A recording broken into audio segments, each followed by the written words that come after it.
지금 미국 S&P 500의 지수 레벨 때는 올 전체 연간 이익을 다 땡겨다가 평가할 수 있는 지수 레벨대라고 좀 보시면 될 것 같아요. 그러면 올해 올라갈 걸 1분기에 다 가불해서 쓴 거예요? 가불해서 썼다라고 저는 보고 있습니다. 듣다 보면 알걸요, 하다 보면 늘걸요, 재테크 비법을. 매일 오전 11시 편하고 친근한 경제 파트너 박연미의 목돈 연구소.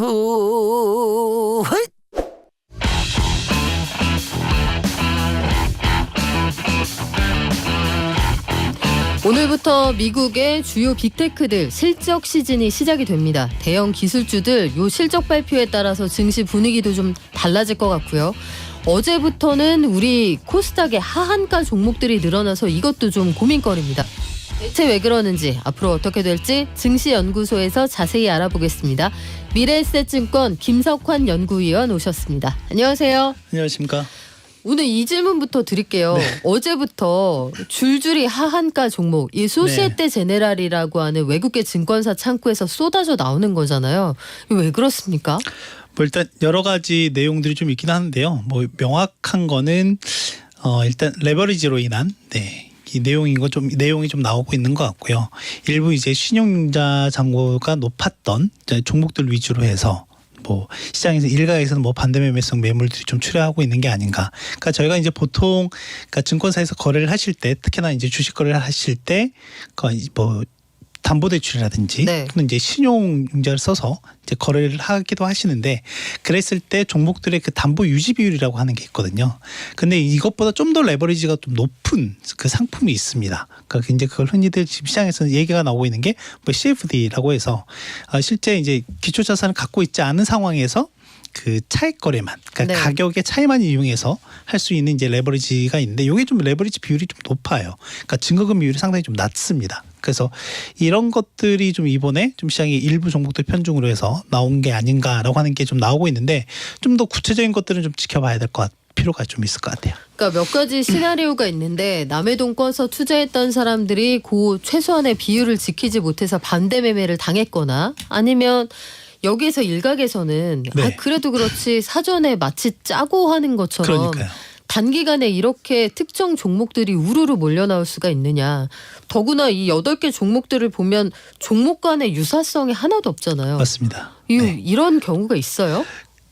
흔치가 않죠. 흔치가 않은 게 아니라 저는 뭐 거의 처음 보는 것 같고요. 뭐 실제로는 저희가 보통 이제 이런 이슈들이 있었을 때는, 예전에는 무슨 뭐 옵션 만기라든지, 뭐 동시 만기라든지 이럴 때는 일부 뭐 외국계 창구를 통해서 집중되는 경향들이 없잖아 있었는데, 이렇게 흔히 이제 장중에 이렇게 움직였던 적은 그렇게 없었던 것 같고요. 그러니까 좀 되게 좀 비특이적인 상황들이 좀 지속이 되고 있다 라고 보면 될 것 같습니다. 근데 이게 어떻게 보면 지금 당장은 기업의 어떤 펀더멘털적인 측면에서 문제가 있는 게 아니라, 어떻게 보면 방금 말씀드렸던 것처럼 수급적인 측면에서의 좀 이슈이기 때문에 이건 좀 더 하루 이틀 정도는 좀 더 지켜봐야 될 필요가 있을 것 같다라고 생각이 되고요.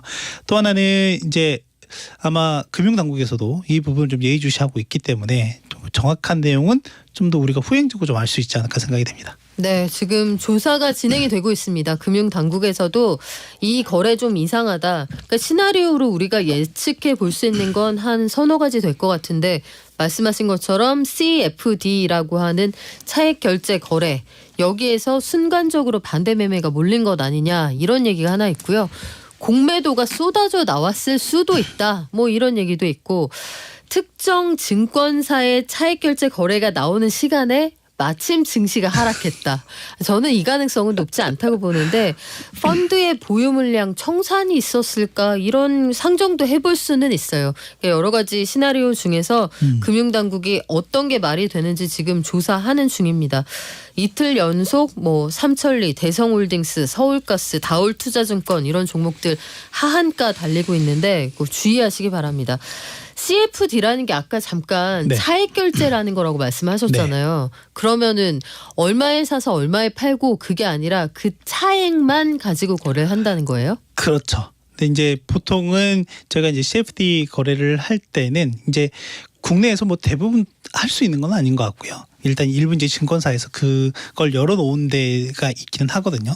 그래서 이제 보통 그때 국내 증권사에서 그렇게 거래를 하더라도 그 실제 매매가 나가는 창구, 그러니까 이번에도 보면은 그 SG증권이라고 소시에테 제너럴 증권을 통해서, 그러니까 외국계 창구를 통해서 좀 나가는, 그러니까 매매가 그 창구 그 집계되는 게 그렇게 좀 잡힌다라고 좀 보시면 될 것 같고, 이 CFD 같은 경우에는 이제 가격, 아까 말씀드렸던 부분 중에, 그러니까 원래는 저희가 어떤 그 파생 상품 거래를 할 때는 그 파생 상품 가격을 산정하는 기초 자산이라고 하는 게 있죠. 네. 뭐 상품이면 상품일 거고 주식이면 주식, 네, 이럴 텐데 이 상품을 보유하고 있지 않고도, 그러니까 제가 이제 어떤 특정 가격대의 레인지를 걸어놓게 된다라고 하면 그 가격의 차익만을 나중에 이제 만기 시점이나 그럴 때 결제하게 되는 이제 그런 거래 수단이라고 좀 보시면 될 것 같아요. 나 대신에 계좌를 가지고 있거나 돈 가지고 있는 사람 혹은 기관 걸 꿔서 그 차익만큼 맞습니다. 거래를 하고 수수료 좀 물어주고 그렇죠. 이익이 나면 내가 네. 먹는다.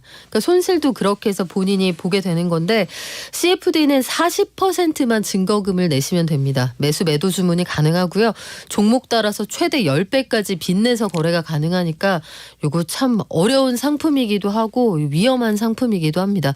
종목 말해달라고 김춘자님 말씀하셨는데요. 8개 종목 쉽게 검색하실 수 있고요. 뭐 삼천리, 대성홀딩스, 서울가스 이런 종목들이 어제부터 이렇게 한가 달리고 있는 상황입니다. 자, 우리 S&P 500 지수 네. 한 달 동안 박스권에 있었는데 투심이 꺾인 것으로 보인다. 근데 여기까지 갈 것도 없어요.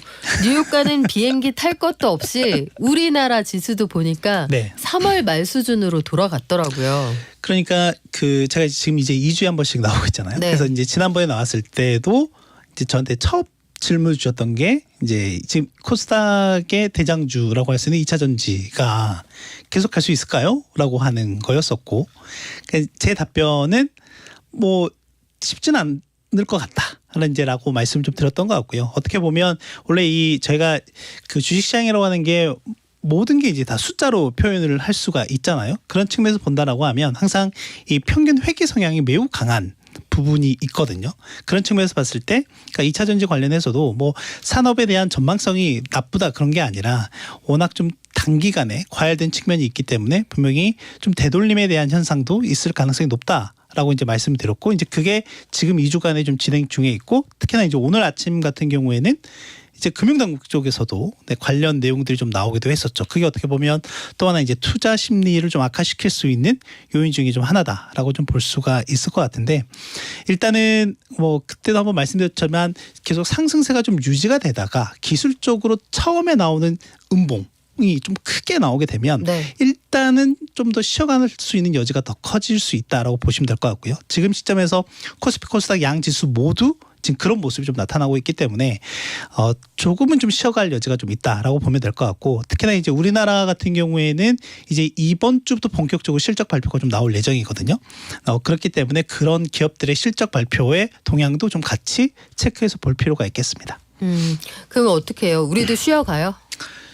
쉬어갈 가능성이 좀 높지 않을까 생각이 되고요. 일단 아까 이제 뭐 미국 뭐 얘기를 하긴 하셨지만 S&P 500 지수를 비롯한 이제 미국 내 주요 지수들도 지금 거의 한 3-4주째 박스권을 좀 횡보하고 있는 모습이긴 한데, 저는 일단 그 3월 중순 이후부터 이제 반짝 상승했던 부분들이 어떻게 보면 연준의 유동성 영향이 좀 있었다라고 좀 보시면 될 것 같습니다.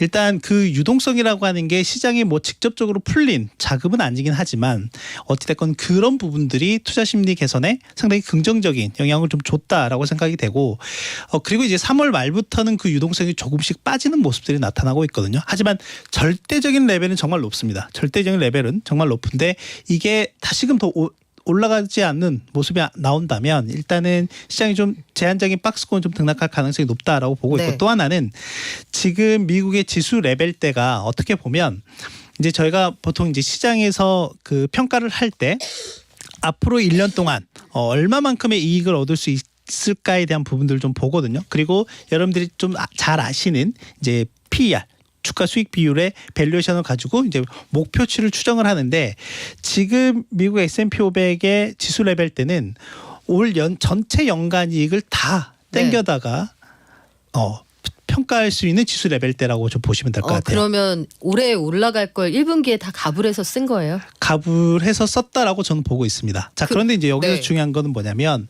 그렇다라고 하면 이제 여기서 더 올라갈 수 있을까에 대한 부분은 이제 판단을 해야 되는데 결국엔 지수라고 하는 게 이익의 함수이거든요. 이 말인즉슨 이익이 높아지면 당연히 지수도 높아진다라고 보시면 될 것 같은데 근데 이 이익 추정치가 현재 실적 시즌이 진행되고 있음에도 불구하고 계속 하향 조정이 진행되고 있어요. 네, 이제 그렇다라고 한 말은 앞서 말씀드렸던 것처럼 이미 지금 현재 지수 레벨대를 평가할 때 끌어다가 쓴 그 이익 추정치가 계속해서 좀 떨어지는 모습이 나오게 된다라고 네. 하면 그러면 올라갈 수 있는 여지보다는 좀 더 조정의 여지가 커질 수도 있다라고 하는 거죠. 그러면 투자자들은 이럴 때 어떻게 하면 됩니까? 보수적인 접근이 일단은 좀 필요해 보입니다. 당분간 사지 말아라. 이제 사는 것도 저는 타이밍이 매우 중요하다고 네. 생각을 하거든요. 뭐 자금 원천이 풍부하시다라고 하면 떨어질 그럼 때보다 걱정이 쪽쪽쪽쪽 없죠. 사시면 될 것 같긴 네. 하는데 저는 일단은 되게 좀 어정쩡한 자리다. 지금 시점에서는 왜냐하면 지금 뭐 우리나라 지수 같은 경우에도 고점을 형성을 하고 이제 빠지는 자리이기 때문에 일단은 바닥이 어디쯤에서 형성이 될지 아직 모르고 있는 상황이고 이제 미국 증시 같은 경우에는 지금 고점에서 막혀 있는 상황이기 때문에 그렇다라고 하면 정확한 트리거가 나오기 전까지는 일단 좀 관망하실 자세가 좀 필요하다라고 좀 보고 있습니다. 그리고 우리 4월 마지막 주잖아요. 5월에는 팔아라. 증시에 그런 격언이 있는데 진짜 그쵸. 어떻게 팔아야 돼요? 저는 그래서 좀 고민이 되긴 합니다. 보통 이제 증시 방금 말씀하신 게 세리 메이라고 네. 하는 게 이제 미국 증시도 보면 1년 12달 중에 5월의 평균 수익률이 대략 한 0.4% 마이너스입니다. 소박하네요. 네. 이게 평균치가 지난 한 반세기 이상의 평균치가 그렇기 때문에 뭐 다른 달은 보통 한 0.34, 뭐 좀 높은 달은 거의 뭐 0.67 정도 이렇게 상승을 하는데 그에 비하면 5월 달은 상대적으로 이제 약세의 모습을 보이는 게 맞기는 하죠. 근데 5월 달에 그러면 어떤 이제 이슈들이 좀 있을까에 대한 부분들을 저희가 좀 봐야 되는데 일단 가장 큰 거는 기업들의 이제 실적과 관련한 부분들일 것 같고요. 이제 실적과 관련한 부분 중에서 저는 이번 주에 방금 말씀해 주신 것처럼 빅테크 관련한 기업들이 이제 대거 발표하고 이 빅테크 중에 애플이 이제 다음 주 목요일 5월 4일 날 발표할 예정이긴 하거든요. 근데 저는 이런 빅테크들도 중요하긴 하지만 일단 좀 더 중요한 게 결국에는 제가 지금 계속해서 3월 중순 이후부터 약간 좀 시장에 대해서 좀 보수적으로 보고 있는 이유 중에 하나가 은행 때문에 그렇거든요. 은행. 네, 미국 은행들. 네. 그러니까 그 전까지는 저희가 고민해야 될 요인이 고용이나 물가 뭐 이런 거 이 두 가지 정도였다라고 하면 그런데 갑자기 이제 은행이 갑툭튀 이렇게 나오면서 그러면 은행이라고 하는 거는 그러니까 경제를 끌어가는 데 있어서 상당히 중요한 마중물 역할을 하는 그쵸. 역할인데 네. 그 중간 브릿지 역할을 하는데 그 브릿지에 뭔가 크랙이 발생한 거잖아요. 그 크랙이 발생한 거고 그걸 빨리 이제 그 보존하기 위해서 연준이나 재무부가 나섰던 거고. 우리 시멘트 바르지 않았어요? 그렇죠. 네. 발랐죠. 근데 네. 이게 잘 발라진 건지 안 발라진 건지 이게 그리고 잘 양조가 된 건지 안 된 건지는 이제 이게 또 후행성을 가지고 이제 판가름할 수 있습니다. 저도 이제 며칠 전에 계속 다니는 길에 이 바닥에 세멘트를 발라놨더라고요. 네. 그러면 그게 잘 건조될 때까지 양생될 때까지 거기 이제 주변을 막아놓잖아요. 근데 오늘 아침에서 보니까 그게 다 갈라져 있더라고요. 또 누가 밟았어요? 그런 것 같기는 한데 네. 이제 불안하게 이제 그런 부분인 거죠. 그걸 극단적으로 나타난 게 이제 오늘 아침에 그러니까 미국의 퍼스트 리퍼블릭 은행이라고 하는 곳에서 실적 발표를 했는데 네. 이게 실적은 뭐 오케이. 뭐 괜찮게 나오긴 했는데 이제 중요한 거는 그동안 3월 달에 이 은행들의 예금이 너무 급속하게 빠진다라고 하는 거였잖아요. 근데 생각보다 더 심했던 거죠. 그러니까 은행에 돈이 없다 이 얘기네요. 잔고가 많이 빠져나갔다. 네. 3월 9일이 이제 어떻게 보면 SVB 은행 사태가 약간 이제 불거졌던 그런 시점이었는데 그 시점 대비 3월 말 기준으로 보니까 무려 40%나 예금이 감소한 거예요. 실리콘밸리 은행 파산한 다음에 퍼스트 리퍼블릭 어렵다고 해서 그렇죠. 큰 은행들이 예금을 갖다 일부러 맡긴다고 맞습니다. 안 했어요? 300억 달러를 갖다 넣었는데 방금 말씀드린 이 40%는 이 300억 달러를 포함한 겁니다. 만약에 이거 그렇습니까? 제외하면 네. 57%나 감소한 거죠. 아니 은행에 돈이 없으면 소는 누가 키우나요? 그렇죠. 네. 그 규모가 어마어마해요. 1,000억 달러예요. 그렇군요. 그래서 아니 근데 간밤에요. 이창용 한은 총재는 또 그런 말씀을 하시더라고요. 우리나라는 괜찮다. 네. 그러니까 거기는 미국은 은행들의 사정에 여러 가지 특수성이 네. 있고 상업 대출을 많이 해서 그렇지 음. 그 상황을 우리 걸로 치환해서 보기는 어렵다 이렇게 얘기하시는데 우린 괜찮아요 그럼?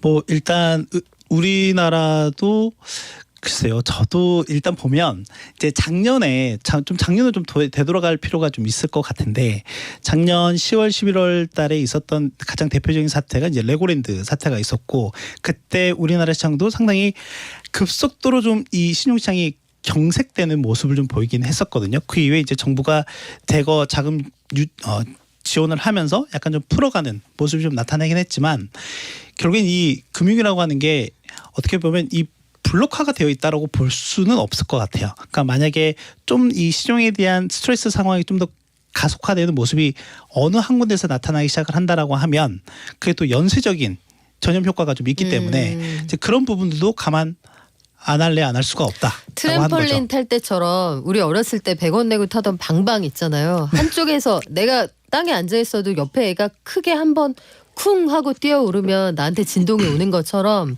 완전 남 내릴 수는 없다. 100원 주고 타셨나요? 아니 김석환 의원님 얼마 주고 타셨는데요? 저는 일단 트램펄을 탄 적이 없긴 한데 진짜? 요즘에는 좀 더 비쌉니다. 네. 알고 있습니다. 네, 물가가 많이 올랐죠. 방방이라고 안 하더라고요. 트램펄린 알겠습니다.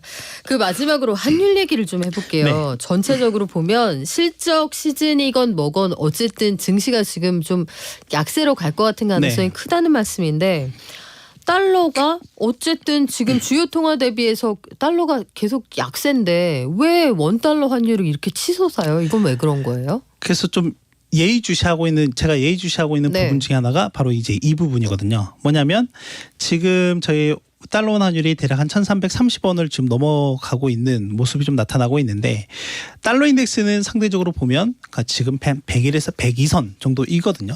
그럼 과거의 이 가격대의 달러 원 환율이 어땠을까를 한번 보시면은 대부분 한 1,200원에서 1,250원대였어요. 그러니까 상대적으로 지금 많이 달라져 있는 상황이긴 하죠. 지금하고 차이가 많이 나네요. 상대적으로 많이 나 있는 상황이긴 한데 저는 일단 우리나라의 원화가 어떻게 보면 그 마켓 센티먼트가 매우 높은 그러니까 환율 중에 그러니까 통화 외환 중에 하나다라고 좀 보고 있는데 센티멘트 그게 뭔가요?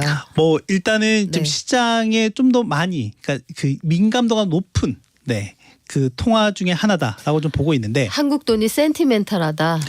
그렇죠. 민감도가 높다.